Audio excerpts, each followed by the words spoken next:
আসসালামু আলাইকুম প্রিয় সপ্তম শ্রেণীর শিক্ষার্থীরা, তোমাদের বার্ষিক পরীক্ষায় সপ্তম শ্রেণীর জীবন জীবিকা এই সাবজেক্টের প্রশ্নটি এবং তোমাদের যে মানবন্টনটি সেটি আমি তোমাদেরকে দেখিয়ে দিচ্ছি। প্রথমে আমরা সিলেবাসটি দেখব যে পাঠ্যবইয়ের কোন কোন জায়গা থেকে তোমাদের বার্ষিক পরীক্ষার এই প্রশ্নটি আসবে।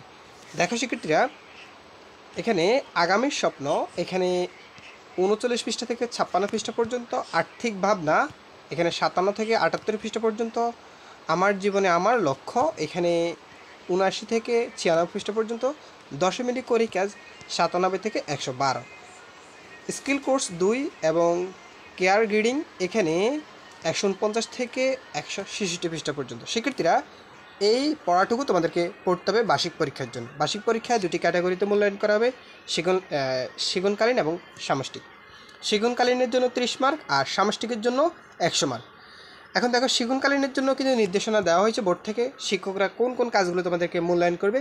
অ্যাসাইনমেন্ট এবং বাড়ির কাজ, অর্থাৎ কিছু কাজ দেওয়া হবে যেগুলো তোমরা অ্যাসাইনমেন্ট আকারে শিক্ষকের কাছে করে এনে জমা দিবা। যেমন সেগুলো হচ্ছে 92 পৃষ্ঠা, 52 পৃষ্ঠা, 83 পৃষ্ঠা, 86 পৃষ্ঠা দেওয়া একক কাজগুলো। ব্যবহারিক কাজ থাকবে তোমাদের পাঠ্যপুস্তকের 53 এবং 158 পৃষ্ঠার কাজগুলো। এরপরে অনুসন্ধানমূলক কাজ থাকবে প্রকল্প বা প্রতিবেদন উপস্থাপন। তো সেক্ষেত্রে তোমাদেরকে এখানে দেখো কিন্তু মার্ক ডিস্ট্রিবিউশনটা দেওয়া আছে। এই কাজের জন্য তোমার এখানে 10 নাম্বার এবং এই কাজগুলোর জন্য এখানে 10 নাম্বার।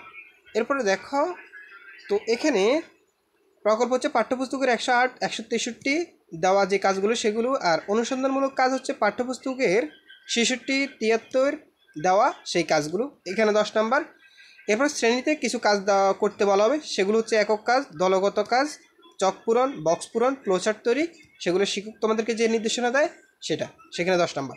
এটা হচ্ছে তোমাদের সেগুনকালীন মূল্যায়নের মানবন্টন। শিক্ষার্থীরা, এখন সামষ্টিক মূল্যায়ন অর্থাৎ 100 মার্কের যে পরীক্ষাটি হবে সেই পরীক্ষাটি তোমাদের 3 ঘন্টা ব্যাপী পরীক্ষাটি অনুষ্ঠিত হবে। শিক্ষার্থীরা, তোমাদের এই 3 ঘন্টা পরীক্ষায় 100 মার্কের জন্য তোমাদের প্রথমে বহু নির্বাচনী প্রশ্ন থাকবে 15টি, এক কথা প্রকাশ থাকবে 10টি, সংক্ষিপ্ত প্রশ্ন থাকবে 10টি, রচনামূলক প্রশ্ন থাকবে 5টি, এরপরে সৃজনশীল আকারে প্রশ্ন থাকবে 60টি। মোট এই 100 মার্কের এই নাম্বার বন্টন। শিক্ষার্থীরা, বোর্ড থেকে যে প্রশ্নটি দেওয়া হয়েছে আমরা সেই প্রশ্নটি দেখব। প্রথমে এখানে এমসিকিউ রয়েছে 15টি, আমরা 15টি এমসিকিউ দেখব। শিক্ষার্থীরা, আমরা তোমাদের সপ্তম শ্রেণীর এই কয়েকটি সাবজেক্টকে আনন্দ স্টাডি এবং আনন্দ এডুকেশন এই দুইটি চ্যানেলে বিভাজন করে তোমাদের এই ক্লাসগুলো দেওয়া হয়েছে। যেহেতু একটি চ্যানেলে ষষ্ঠ থেকে নবম শ্রেণীর সকল ক্লাস একসাথে কভার করা সম্ভব না বিধায় আমরা দুইটি চ্যানেলে তোমাদের ক্লাসগুলো দিয়েছি।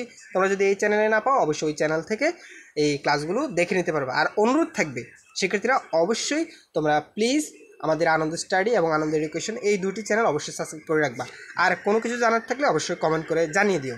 শিক্ষার্থীরা, এমসিকিউ শেষ, এবার আসি তোমাদের ওই যে এক কথা প্রকাশ। ঠিক আছে, এক কথা প্রকাশ এগুলো তোমাদেরকে লিখতে হবে। এখানে 10টা এক কথা প্রকাশ থাকবে। এগুলো কীভাবে অ্যান্সার করতে হয়, কীভাবে পরীক্ষার জন্য তোমাকে এগুলো লিখতে হবে, সেই প্রসেসগুলো আমরা দেখাবো তোমাদেরকে। সেই ক্লাসগুলো তোমাদের জন্য তৈরি করছি, ইনশাল্লাহ তোমাদেরকে দিয়ে রাখবো। সো তোমরা চ্যানেলটি সাবস্ক্রাইব করে সাথে থাকিও, ঠিক আছে? ওকে, এরপরে খ নাম্বার হচ্ছে তোমাদের সংক্ষিপ্ত প্রশ্ন। এখানে 2 করে 10টার অ্যান্সার করতে হবে 20 মার্কের জন্য। এরপরে তোমাদের ওই যে কাঠামো সৃজনশীল প্রশ্ন নয়, এমনিতে প্রশ্ন থাকবে 5 করে 3টা লিখতে হবে 15 মার্কের জন্য। এগুলোর কোনো উদ্দীপক থাকবে না, তবে এখানে কিন্তু উদ্দীপক থাকবে দৃশ্যপট, যেটা উদ্দীপক থাকবে অর্থাৎ সৃজনশীলের মতো।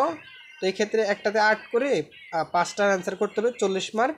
দেখো, এখানে একটা উদ্দীপক দেওয়া আছে, মনে করো তুমি ভবিষ্যতে একজন সামাজিক উদ্যোক্তা হতে চাও। প্রথমে তোমার লক্ষ্য নির্বাচন করতে হবে, তারপর লক্ষ্য স্বপ্ন পূরণে সফল করার জন্য একটি সুন্দর ও যৌক্তিক পরিকল্পনা গ্রহণ করা প্রয়োজন। তোমার লক্ষ্য নির্বাচনের ক্ষেত্রে SWOT অ্যানালাইসিস করে অ্যানালাইসিসে তোমার পরিকল্পনা বাস্তবায়ন কীভাবে সহায়তা করবে তা ব্যাখ্যা করো। ঠিক আছে, তো এখানে আমরা এগুলোর অ্যান্সার কীভাবে লিখতে হয় সেই প্রসেসগুলো তোমাদেরকে দেখিয়ে দিব। তোমরা জাস্ট এখন প্রশ্নটি দেখে নাও।